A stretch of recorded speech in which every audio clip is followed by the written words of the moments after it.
When moving to Mexico, there's some weird things you might find when you first arrive, like they put lemon on everything.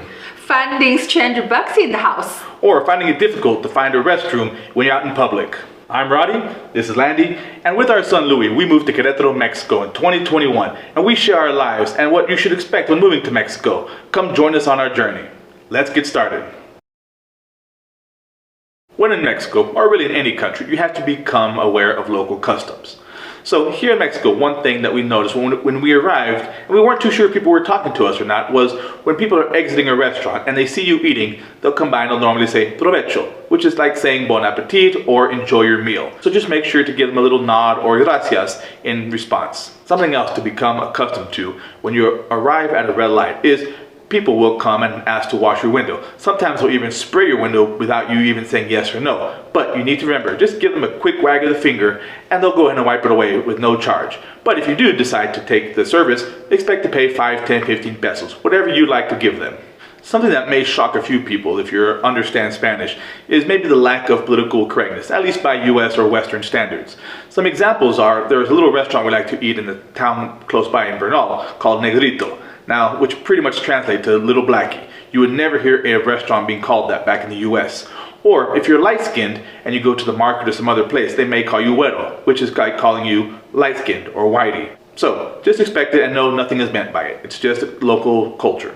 Another custom you'll need to get used to is how Mexicans track time. Well, they may say something like ahorita, which means I'll be there in a little bit. But don't expect them to be there in a little bit. It could be right away 5, 10 minutes. It could be an hour or two. They're on a different time schedule.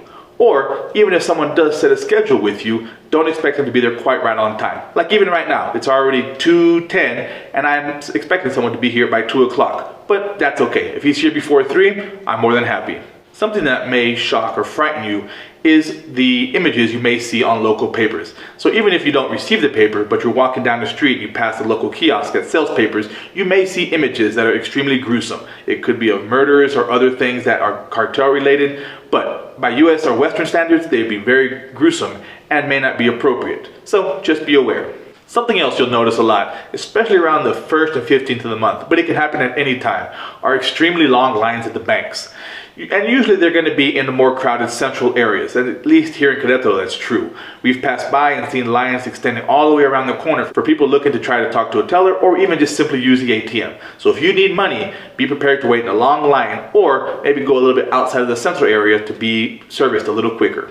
If you liked today's video so far, don't forget to give us a thumbs up. Something else you may need to be accustomed to is going to multiple lines to get your product at a store. I can think of a couple of examples. Like there's a local bakery where you pick up your goods and then once you get them, you take them and you get a ticket. Then you take that ticket to the register and pay and then you can leave. But there's even other places where you have to go to 3 stations. 1, you get whatever you need. And then 2, you take it to pay, and after you pay, you think you'd receive it. But no, you go to a 3rd line, and there you will receive the items that you have paid for. So just be aware. Another important issue you're going to deal with when you're out in public is having to use the restroom. Now, in a lot of places back home, it may be easy to use the restroom. Just walk into a fast food place or a convenience store, walk in, walk out, no problem. Not quite like that here. At the very least, you're going to have to pay a few pesos to use one of the few public restrooms that there is. Or if you're in a place like a public park, you would think, hey, there's going to be a restroom right around the corner. No, no, no. In many parks here, they don't even have a restroom, and you may have to go somewhere very far to use it. So expect that and make sure to use the restroom before you leave. Another custom that I like here and I've grown accustomed to is that when you go to a nicer restaurant, you can find playgrounds or even nanny services to watch your kids. Usually back in the US or other places, you may only find playgrounds in like fast food restaurants. But here, much nicer restaurants offer the same service or playgrounds, a very, very nice convenience. One of the weirdest things in Mexico is their eating time. They have their lunch at about 1:30 or 2 o'clock or even later. Because Mexicans have 2 breakfasts. They have a light breakfast in the early morning and they have a heavy breakfast in the mid-morning. And their dinner time is at about 8 o'clock. Another weird thing is Mexicans love limes. You see limes everywhere in the restaurant. They just bring to your table. People put the limes on meats, on soups, and also on many snacks like chips and even on some fruits. Mexicans love sweets. But you can also find many candies and chips. They are sour and spicy. If you see a 2 or 3 year old eating a bag of sour and spicy chips, don't get surprised. In Mexico, people even eat bugs. I know in some region in China, people eat bugs, but also in Mexico, it's a pretty common thing. People eat grasshopper and eggs as their main food or snacks. Personally, I have never tried that yet. And the cactus. People take the cactus, cut it, and make it as a soup or cook it into dishes. Actually, it tastes very good. If you have a car in Mexico, there's going to be lots of odd things you're going to notice. One such thing are going to be speed bumps. You see them everywhere. Known as topes, they can pop out of nowhere while driving.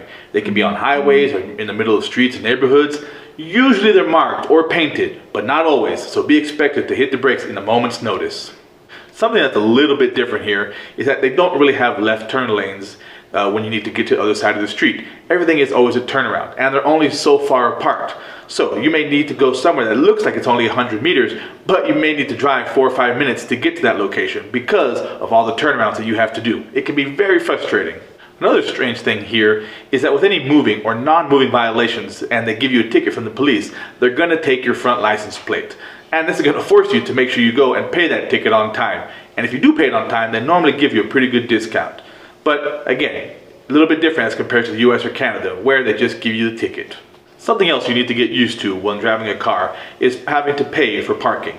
Now in most places in the US, you can park almost anywhere for free. But here, whether you go to the mall or even to Centro, you're going to have to find a parking lot to park and pay. But the only exception is if you go to malls or certain locations, they might give you 1 or 2 hours for free. Besides that, be ready to pay. And if you lose that ticket from the parking lot, expect to pay a bigger fine than the normal hourly pay. It could be 200-300 pesos if you lose that ticket. So make sure to hold on to it. One of the odd but good things about gas prices here in Mexico is that they're so stable. Because they're controlled by the government, you're not going to see much fluctuation. As compared to the US, especially right now, how you've noticed gas prices have risen dramatically and they've dropped off a little bit. Here, since we've been here over a year and a half, they've always remained the same, roughly about 20 to 21 pesos. Another thing I've come to like, but it's a little bit different as compared to most places in the US, is that when you go to the gas stations, they have an attendant who will do everything for you. You don't even have to get out of your car. It's the standard practice. They'll fill up your tank and they'll ask you if you need anything checked, like your fluids or air, and all you need to do is just give them a tip for their service. Very convenient.